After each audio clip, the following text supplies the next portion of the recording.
Il est le prisonnier le plus mystérieux de la prison. Chaque jour il nettoie les eaux usées nauséabondes dans les toilettes. De retour dans sa cellule, il remplit un seau d'eau, et s'entraîne en le soulevant avec ses pieds. Chaque jour il frappe un sac de sable fait maison.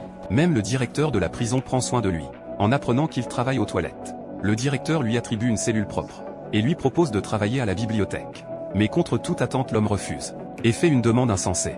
Il veut participer au tournoi de combat de la prison. L'homme était autrefois le roi des combats dans cette prison. Mais lors d'un affrontement il a perdu. Son genou a été gravement blessé par son adversaire.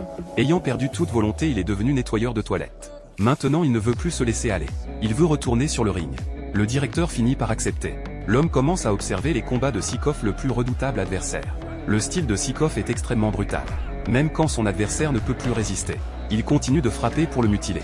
De retour dans sa cellule, l'homme intensifie son entraînement. Malgré la douleur intense de son ancienne blessure, il serre les dents et continue de s'entraîner. Chaque jour il répète sans relâche sa technique secrète. Jusqu'au jour où le moment est enfin venu. Il coupe ses cheveux en désordre, dit adieu à son ancien moi décadent, et se rend sur le ring. Il asperge Sikov d'eau, et le fixe d'un regard féroce. Face à cette provocation, Sikov accepte le défi. Dès le début du combat, l'homme esquive constamment, s'adaptant peu à peu au rythme du match. Quand l'occasion se présente, il frappe Sikov en pleine gorge. Sikov recule d'un grand pas, puis l'homme enchaîne avec un superbe uppercut, faisant cracher du sang à Sikov. Enfin il fonce et lui assène un violent coup de pied, expulsant Sikov hors du ring. Le meilleur combattant de la prison vient d'être battu. Après sa victoire, l'homme est transféré dans une autre prison par le directeur. Ici se trouvent des prisonniers de 7 pays différents. Ce sont tous des combattants. Cette prison organise un tournoi mondial de combat. Les directeurs de différentes prisons peuvent amener leurs meilleurs combattants et parier sur lui. Les gagnants empochent beaucoup d'argent. Le prisonnier qui remporte le titre obtient sa liberté immédiate. Mais l'homme réalise vite que ce tournoi est truqué, car les prisonniers n'ont qu'1 heure d'entraînement par jour. Le reste du temps ils travaillent dans une carrière de pierre. De plus, un prisonnier colombien bénéficie d'un traitement de faveur.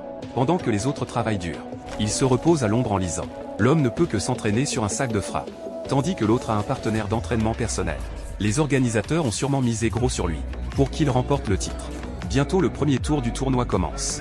L'homme repère un autre adversaire redoutable, un Américain noir.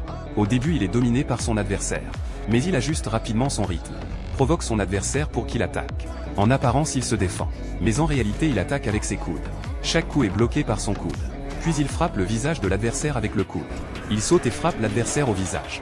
Enchaîne avec un crochet du droit, faisant voler le protège-dents de l'adversaire, et remporte le combat. Face à ce style de combat calme et posé, l'homme aura du mal à le vaincre. C'est au tour de l'homme de monter sur le ring. Il repousse son adversaire avec ses coups de pied maîtrisés, puis enchaîne des coups de pied en série. Saute et frappe la tête de l'adversaire. Une série d'attaques met son adversaire au tapis. L'homme écrase son adversaire sans difficulté, et descend du ring en boitant.